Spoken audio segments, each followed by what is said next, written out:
La entrañable misericordia de Dios. Por la entrañable misericordia de nuestro Dios. Lucas 1:78. Una prueba de la grandiosa ternura de Dios es que se haya dignado pensar en su criatura pecadora, el hombre. Cuando el ser creado se estableció deliberadamente en oposición a su Creador, ese Creador pudo haberlo destruido o haberlo abandonado a su propia suerte para que se fraguara su destrucción. Fue la ternura divina la que se fijó en una criatura tan insignificante, comprometida insolentemente en una grave rebelión.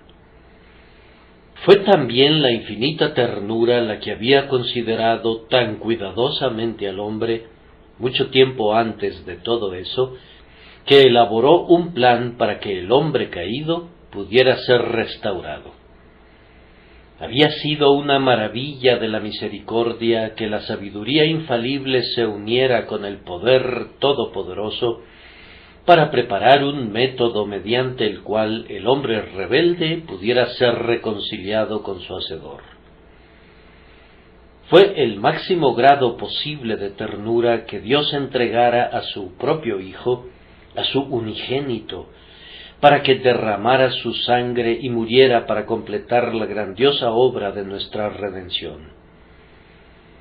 Ha sido también ternura indescriptible que Dios, además del don de su Hijo, se compadeciera de tal manera de nuestra debilidad y de nuestra impiedad, que nos envió al Espíritu Santo para conducirnos a aceptar ese don inefable. Es la ternura divina la que soporta nuestra obstinación cuando rechazamos a Cristo, la divina ternura la que insiste repetidamente mediante reconvenciones e invitaciones, encaminadas todas ellas a inducirnos a que tengamos misericordia de nosotros mismos y aceptemos esa bendición inmensurable que la entrañable misericordia de Dios nos presenta gratuitamente. Ha sido una maravillosa ternura de parte de Dios que, cuando pensó en salvar al hombre, no se contentó con restituirlo al lugar que había ocupado antes de haber caído, sino que quiso elevarlo mucho más arriba de su posición original, pues antes de la caída no había ningún hombre que se pudiera llamar en verdad el igual del Eterno, pero ahora, en la persona de Cristo Jesús, la naturaleza humana está unida con la deidad, y de todas las criaturas que Dios ha hecho, el hombre es el único que ha sido tomado en unión con Él, poniéndolo por encima de todas las obras de sus manos. Hubo infinita ternura en los primeros pensamientos de amor de Dios hacia nosotros, y ha habido ternura divina en todo momento hasta ahora, y esa misma ternura llevará nuestras almas al cielo, donde diremos conjuntamente con David: tu benignidad me ha engrandecido. Voy a hablar de la ternura de la misericordia de Dios hacia los pecadores, con la plena esperanza de que tal vez algunos de ustedes que todavía no han amado nunca a nuestro Dios puedan ver cuán grande ha sido su amor hacia ustedes, y así se enamoren de Él y confíen en su amado Hijo Jesucristo, y confiando sean salvos. Primero voy a tratar de mostrarles que en la misericordia de Dios hay una gran ternura en sus grandiosas provisiones. Vemos allí a un soldado herido que se está desangrando hasta la muerte en el campo de batalla. Se le acerca un amigo misericordioso y tierno y le trae agua fresca y refrescante que le ayudará a recuperar su conciencia y podrá abrir otra vez sus ojos semiapagados. Está cubierto de sudor, pero allí tiene agua fría para refrescar su enfebrecido rostro. Sus heridas están muy abiertas y su vida se escapa de su cuerpo, pero su amigo ha traído consigo el aceite y las vendas con los que restañará sus heridas. ¿Es esto todo lo que ha provisto para el guerrero herido?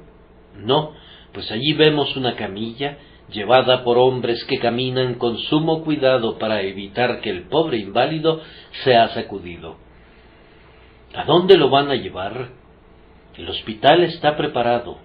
La cama, tan suave, perfectamente adecuada para soportar tal cantidad de debilidad y dolor, está lista, y la enfermera lo espera diligentemente para prestarle los servicios que se requieran.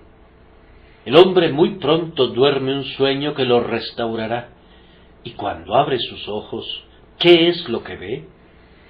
Contempla la comida adecuada para sus circunstancias y necesidades.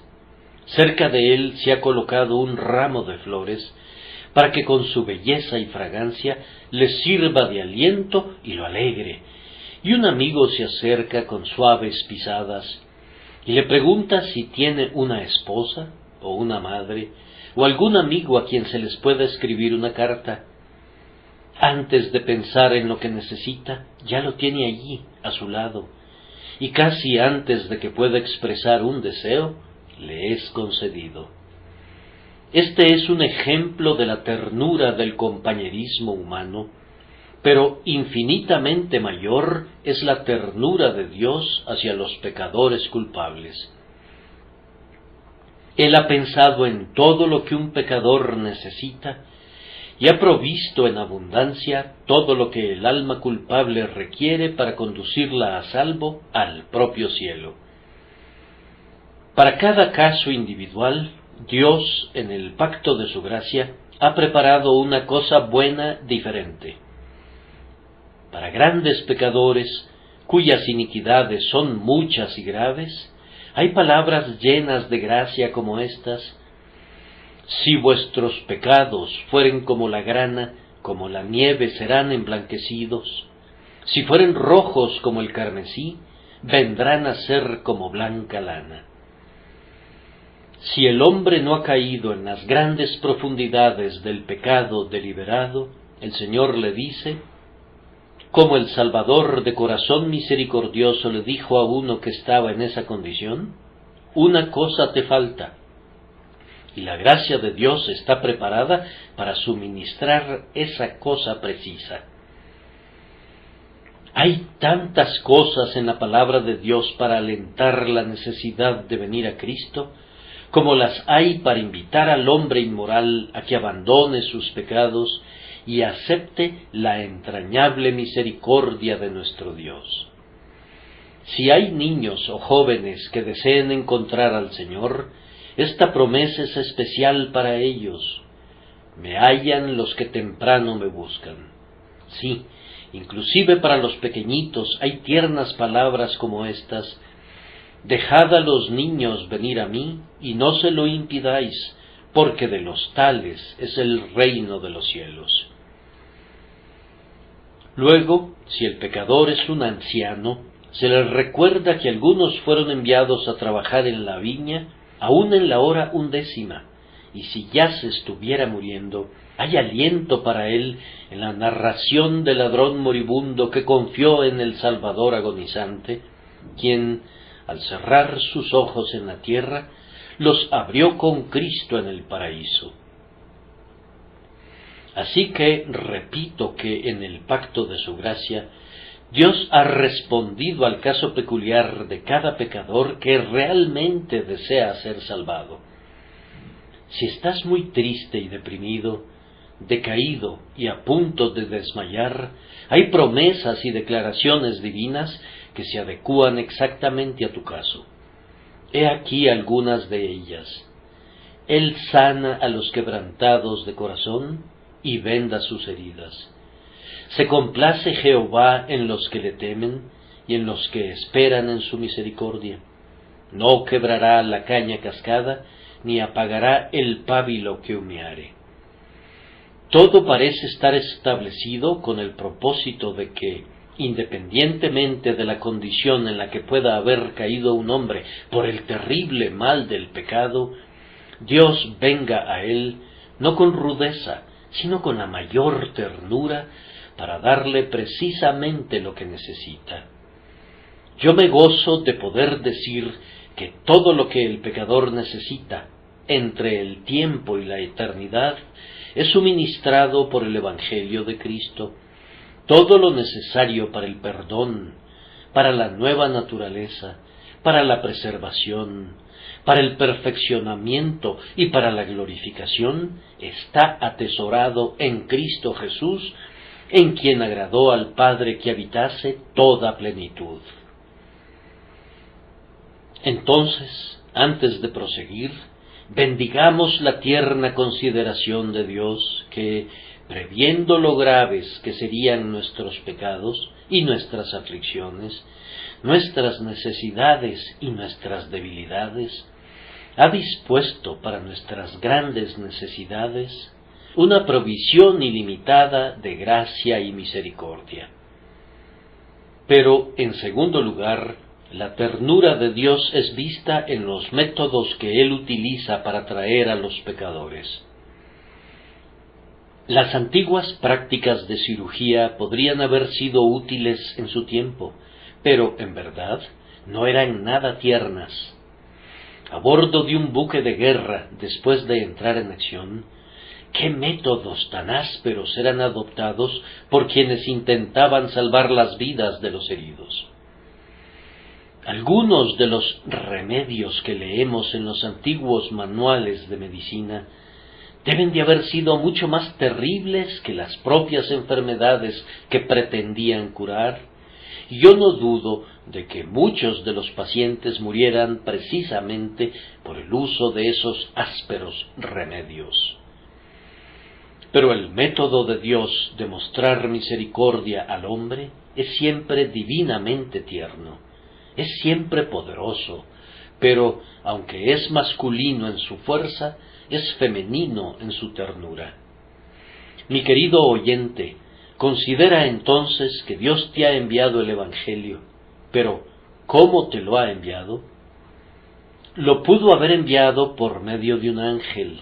Un serafín luminoso podría haberse parado aquí para comentarte en inflamadas frases acerca de la misericordia de Dios. Pero tú te habrías alarmado si lo hubieras podido ver y habrías huido de su presencia. Habrías estado completamente fuera de condición para la recepción del mensaje evangélico. En lugar de haberte enviado un ángel, el Señor te ha enviado el Evangelio por medio de un hombre sujeto a pasiones semejantes a las tuyas. Alguien que se puede identificar contigo en tu rebeldía, que afectuosamente tratará de entregarte su mensaje de manera tal que satisfaga tu necesidad. Algunos de ustedes oyeron por primera vez el Evangelio de labios de su querida madre. ¿Quién más podría contar esa historia tan bien como ella lo hacía? O tal vez lo hayas escuchado de una amiga que con ojos inundados de lágrimas y pecho jadeante irradiaba la intensidad con que amaba tu alma.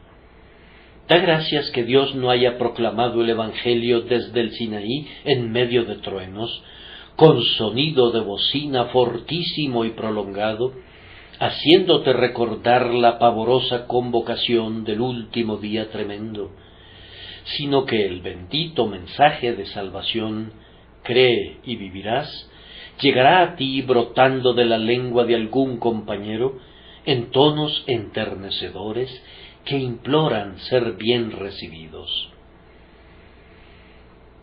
Vean también la ternura de la misericordia de Dios en otro sentido, y es que el Evangelio no es enviado a ustedes en lengua desconocida.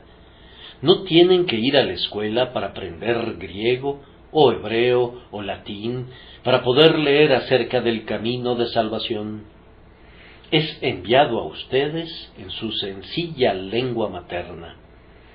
Puedo decir honestamente que no he pretendido las bellezas de la elocuencia ni los refinamientos de la retórica, pero si ha habido una palabra más tosca y apropiada que pudiera ser usada en lugar de otra, que yo haya considerado que favorecería mi propósito de presentar un claro mensaje del Evangelio, he elegido invariablemente esa palabra.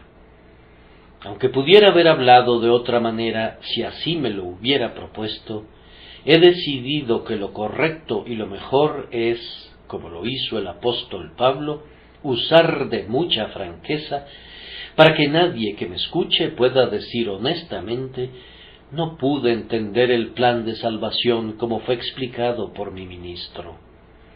Bien, entonces, como has oído el Evangelio predicado tan claramente que no necesitas de un diccionario para entenderlo, considera en esto la entrañable misericordia de Dios y su deseo de ganar tu alma para sí.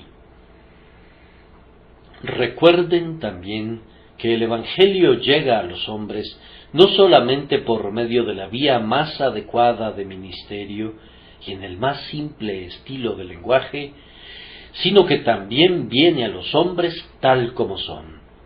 No importa cuál sea su condición, el Evangelio es adecuado para ustedes. Si han llevado una vida de vicios, el Evangelio viene y les dice: así que arrepentíos y convertíos para que sean borrados vuestros pecados. Por otra parte, ustedes pueden haber vivido una vida de justicia propia. Si es así, el Evangelio les ordena hacer a un lado esa justicia propia que no tiene ningún valor, que no es sino un montón de harapos inmundos, y les ordena que se pongan el vestido sin mancha de la justicia de Cristo. Ustedes pueden ser de corazón tierno o ser todo lo contrario. Sus lágrimas pueden fluir con facilidad o pueden ser tan duros como una solera de un molino. Pero, en cualquier caso, el Evangelio de Dios es exactamente el que ustedes necesitan. Sí, bendito sea el nombre del Señor, porque aunque un pecador esté exactamente a las puertas del infierno, el Evangelio se adapta a su desesperada condición e inclusive puede levantarlo desde las profundidades de la desesperación. Quiero que observen en especial otra cosa más, y es que la misericordia de Dios es muy tierna porque viene a ustedes ahora. Si ustedes pudieran remediar de inmediato el dolor de una persona que sufre y sin embargo lo hicieran esperar, su tratamiento sería a la vez cruel y tardío. Pero el Evangelio de Dios dice: he aquí ahora el tiempo aceptable, he aquí ahora el día de salvación. Si un pecador está parado fuera de la puerta de la misericordia, aunque sea solo por media hora, debe culparse únicamente a sí mismo por esa exclusión, pues si solamente obedeciera el mensaje del Evangelio y confiara en la obra consumada de Cristo, la puerta se abriría de inmediato. Las demoras no son demoras de Dios, sino nuestras, y si nosotros posponemos nuestra aceptación de su misericordia, somos los únicos culpables. Ahora paso a observar, en tercer lugar, la ternura de la misericordia de Dios en los requerimientos del Evangelio. ¿Qué es lo que nos pide el Evangelio? Ciertamente no nos pide nada, sino únicamente lo que nos da. No pide nunca de ningún hombre una suma de dinero para que pueda redimir su alma con oro. Los más pobres son bienvenidos de todo corazón, de la misma manera que los más ricos. Y el mendigo, que podría contar todo su dinero con los dedos de su mano, es recibido con la misma alegría que el millonario que posee inversiones y acciones y tierras y barcos. Los pobres son invitados a venir a Jesús sin dinero y sin precio. Tampoco nos pide el Señor que hagamos severas penitencias o que nos castiguemos para hacernos aceptables a Él. Él no requiere que sometan sus cuerpos a la tortura o que sufran una larga serie de mortificaciones externas y visibles de la carne.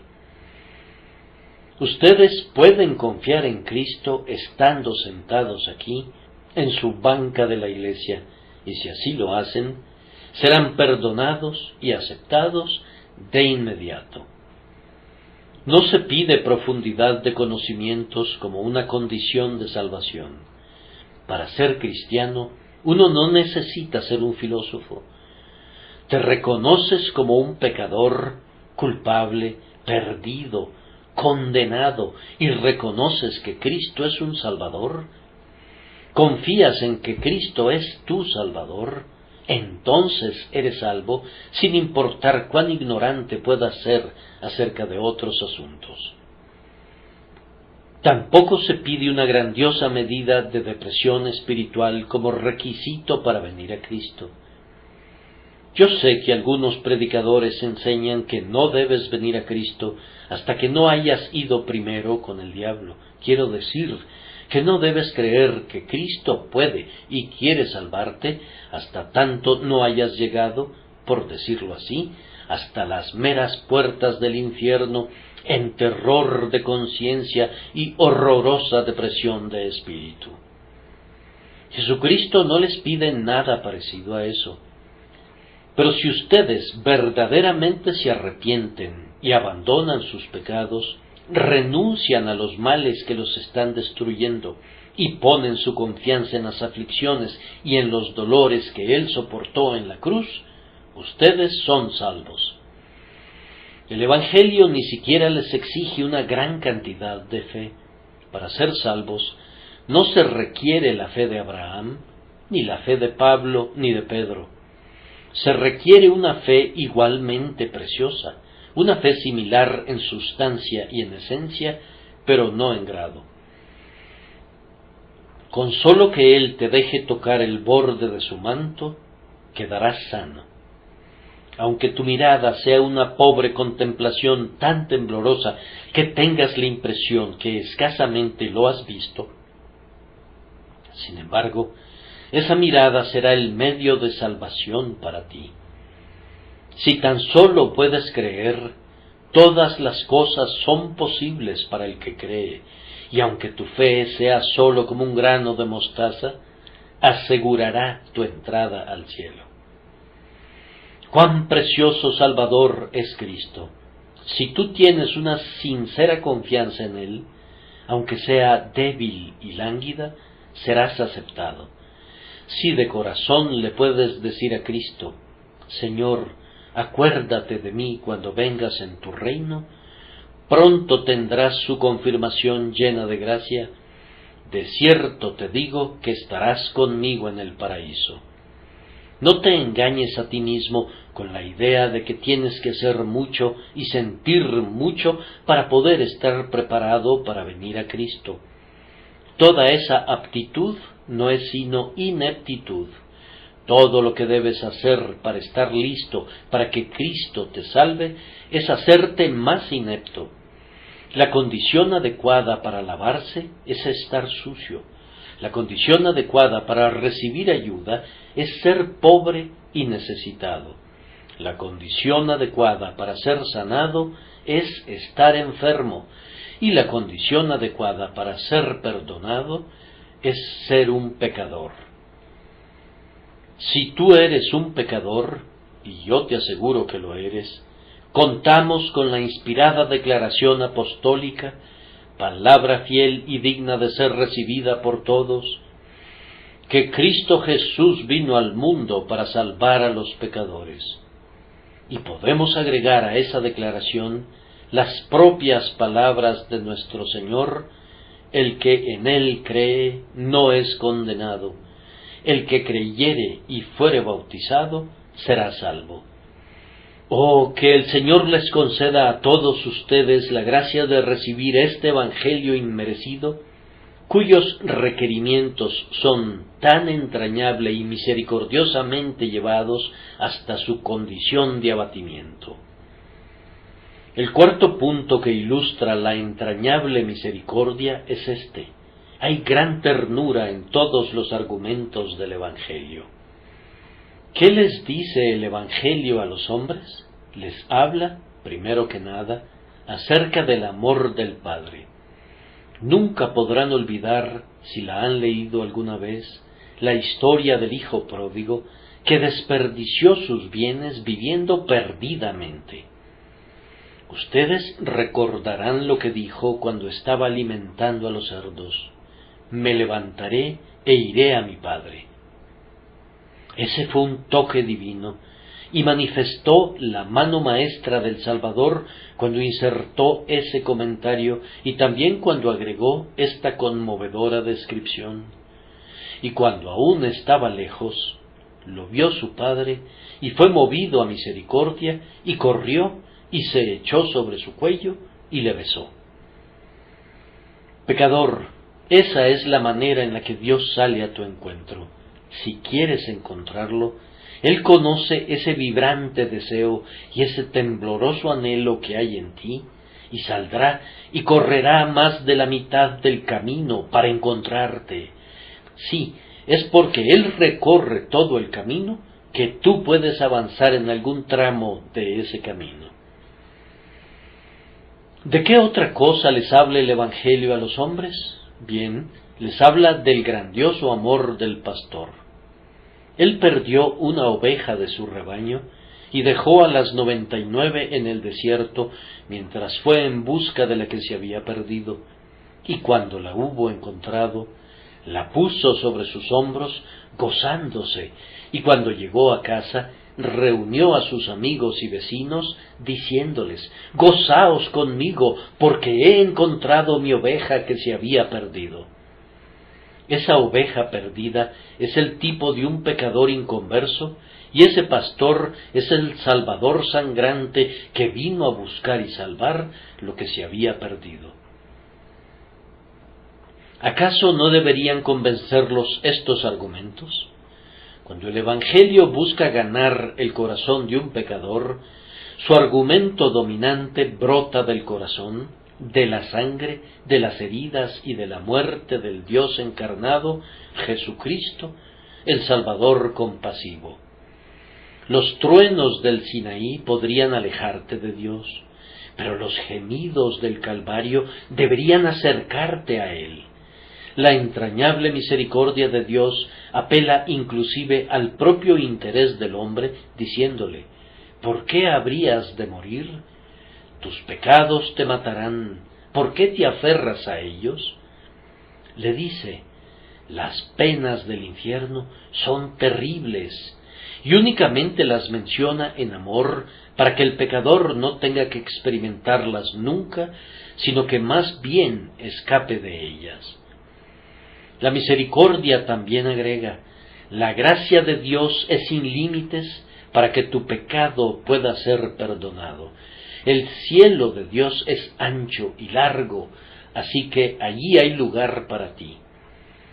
La misericordia argumenta así con el pecador: Dios será glorificado en tu salvación, porque se deleita en misericordia, y Él dijo que, vive Él, no quiere la muerte del impío, sino que se vuelva el impío de su camino y que viva. No puedo extenderme sobre este punto. Debo contentarme con decir que toda la Escritura comprueba el amor de Dios a los pecadores. Casi cada página de la Escritura te habla, pecador, con un mensaje de amor, y aun cuando Dios habla a veces con un terrible lenguaje, advirtiendo a los hombres que huyan de la ira venidera, siempre hay en ello este propósito lleno de gracia, que los hombres sean persuadidos para que no vayan a su ruina, sino que acepten, por medio de la abundante misericordia de Dios, el don inmerecido de la vida eterna, en vez de elegir deliberadamente la paga del pecado que con toda certeza será la muerte. Oh, mis queridos oyentes, cuando pienso en algunos de ustedes que son inconversos, difícilmente puedo decirles cuán triste me siento cuando veo contra qué ternura han pecado ustedes. Dios ha sido muy bueno con muchos de ustedes. Han sido protegidos de las profundidades de la pobreza, e inclusive algunos han sido mecidos sobre las rodillas de la prosperidad. Sin embargo, ustedes han olvidado a Dios. Otros han recibido muchas ayudas providenciales al pelear la batalla de la vida. A menudo han sido divinamente atendidos cuando estaban enfermos, o cuando su pobre esposa y sus hijos tenían verdadera necesidad. Dios intervino con su gracia para suplir sus necesidades, mas ahora ustedes comentan con sus amigos acerca de cuán afortunados han sido, cuando la verdad es que Dios ha sido entrañablemente misericordioso con ustedes. Sin embargo, ni siquiera han reconocido su mano en su prosperidad, y en lugar de dar a Dios la gloria por ello, la han atribuido a esa diosa pagana, la suerte. Dios ha sido paciente y tierno con ustedes, como una niñera podría serlo con un niño rebelde. Sin embargo, lo ignoran por completo o se alejan de él. Ustedes estuvieron enfermos hace muy poco tiempo, y Dios les restauró nuevamente su salud y su fortaleza. ¿Por qué no vuelven sus corazones hacia Dios? Yo pido a Dios que su gracia obre en ustedes el cambio que ningún argumento mío podría producir jamás, y que puedan decir: me levantaré e iré a mi Padre y le diré: Padre, he pecado. Si hacen esa confesión honestamente a su Padre Celestial, Él los perdonará y les dará la bienvenida tan inmerecidamente como el padre de la parábola recibió al hijo pródigo que retornaba. El último punto de la entrañable misericordia de Dios del que puedo hablar ahora es la ternura de sus aplicaciones y de sus logros. ¿Qué hace Dios por los pecadores? Pues, cuando ellos confían en Jesús, Él perdona todos sus pecados sin reproches ni limitaciones. He pensado algunas veces que si yo hubiera sido el padre de ese hijo pródigo, podría haberlo perdonado al regresar a casa, y creo que lo hubiera hecho sin mediar merecimientos. Pero no creo que lo hubiera vuelto a tratar exactamente de la misma manera que hubiera tratado a su hermano mayor. Quiero decir esto, que los habría sentado a la misma mesa y les habría dado el mismo alimento, pero pienso que al llegar el día de hacer las compras, le habría dicho a mi hijo menor: no te confiaré mi dinero, debo enviar a tu hermano mayor al mercado con ese dinero, pues tú podrías desaparecer con él. Tal vez no iría tan lejos como para decir eso, pero creo que lo sentiría, pues de un hijo como ese, uno tendría sospechas durante mucho tiempo. Sin embargo, vean de qué manera tan diferente Dios trata con nosotros.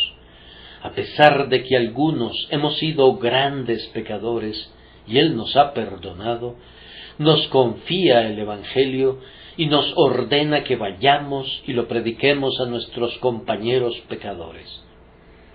Miren a Juan Bunyan, un individuo que era un blasfemo, un borracho libertino dedicado al juego los domingos. Sin embargo, cuando el Señor lo hubo perdonado, no le dijo: ahora, amigo Juan, tú tendrás que ocupar una posición inferior durante el resto de tu vida. Irás al cielo y yo te daré un lugar allí, pero no puedo usarte como podría usar a alguien que no haya cometido esos pecados que tú has cometido. Oh, no, Él es colocado en la primera fila de los siervos del Señor.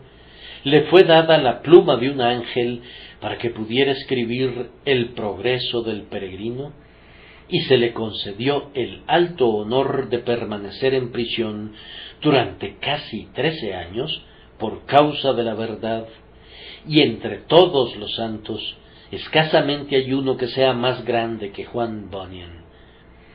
Miren también al apóstol Pablo. Él se llamaba a sí mismo el primero de los pecadores, y sin embargo, su Dios y Señor lo volvió, después de su conversión, un siervo de Cristo tan eminente que pudo escribir con toda verdad: en nada he sido menos que aquellos grandes apóstoles, aunque nada soy. Es una prueba de gran ternura de parte de Dios que Él dé con liberalidad y no lo eche en cara. No solamente perdona, sino que también olvida. Él dice: nunca más me acordaré de sus pecados y transgresiones. Y aunque hayamos sido lo más vil de lo vil, Él no hace rebajas por eso. Yo conozco a un padre que le ha dicho a su hijo, declarado en bancarrota: ahora tú, joven irresponsable, te restableceré en el mundo de los negocios otra vez. Pero he perdido ya tanto dinero por tu culpa que tendré que establecer una diferencia en mi testamento, pues no puedo darte todo esto y luego tratarte como trato a tu hermano. Pero, bendito sea Dios, no estableció ninguna diferencia en su testamento. Él no ha dicho que dará los primeros asientos del cielo a quienes han pecado menos que otros, y que pondrá a los peores pecadores al fondo. Oh, no, todos ellos estarán con Jesús donde Él está, y contemplarán y participarán de su gloria. No hay un cielo para los peores pecadores y otro cielo para los que han pecado menos, sino que es un mismo cielo para quienes han sido los peores pecadores, pero que se han arrepentido y han confiado en Jesús, como para quienes han sido preservados de caer en los excesos del desenfreno. Admiremos la maravillosa ternura de la gracia divina en sus tratos con los peores pecadores. Cuando Dios comienza a limpiar a un pecador, no lo lava parcialmente, sino que lo llena de misericordia y le da todo lo que ese corazón pueda desear. Oh, que los pecadores sean persuadidos de venir a Él para obtener su total perdón inmerecido. Posiblemente algún oyente diga: si Dios es tan tierno en misericordia hacia quienes vienen a Él a través de Cristo, me gustaría poder explicar por qué su misericordia no se ha extendido a mí. He estado buscando al Señor durante meses. Voy a su casa cuantas veces puedo. Me deleito cuando se predica el Evangelio y anhelo que ese Evangelio sea bendecido para mí.